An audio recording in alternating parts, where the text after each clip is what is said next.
Joining us, Ai-jen Poo, Director of the National Domestic Workers Alliance, co-director of the Caring Across Generations campaign. Ai-jen has an essay in the Shriver Report. And one of the things you write about is the ways in which the labor force has changed since particularly the Welfare Reform Act was signed into law, in which there's an explosion in employment in what are known as the caring sectors, caring for children, caring for aging family members, and that work is dominated by women and also very low-wage work right now. That's right. With more and more women in the paid workforce, more than half the paid workforce is women now, and with this incredible age wave that we're experiencing in this country where 10,000 people per day, 4 million people per year turn 65, and because of advances in healthcare, people are living longer than ever. We have this huge and growing need for care on both sides of the generational spectrum. And so it's actually a huge opportunity to create jobs, except for the fact that these jobs are poverty wage jobs. And they're really the jobs of the future. I mean, home care is the fastest growing workforce in the country right now because of this huge need.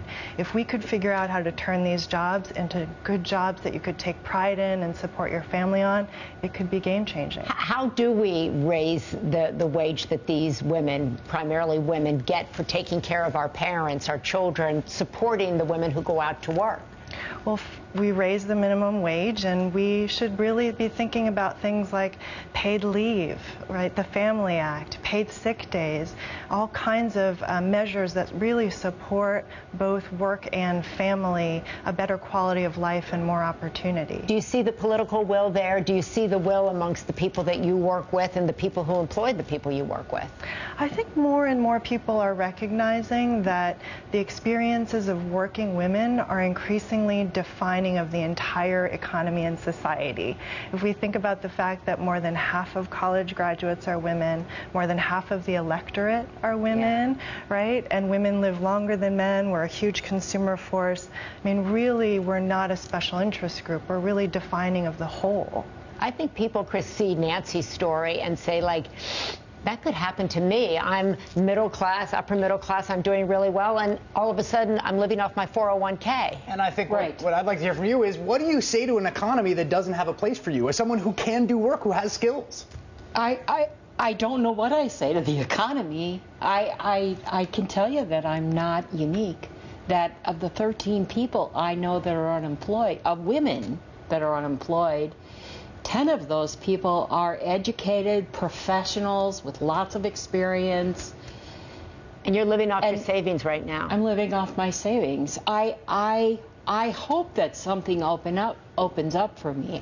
My fear is that I'll spend down my 401k, staying alive, and end up homeless. I think one of the things this gets to, Ai-jen, is that there's these two sides. When we talk about poverty, when Betsy Stevenson was talking about it, there's what the labor market's doing and what the safety net is doing. And what I'm hearing from you and what I'm hearing from you is, there's stuff the safety net could do, but the ideal situation is a strong labor market that pays people a living wage, that has full employment for people like Nancy, that could contribute before we even get to the safety net, right? Absolutely. We need both and. It's a both-and situation. Nancy Penn and Ai-jen Poo, thank you both. Really. Thank you. Ahead on the 50-year war, how Texas State Senator of epic filibuster fame Wendy Davis's story fits into all of this. Maria had a chance to visit her former home, and it's not what you might expect. Stay with us.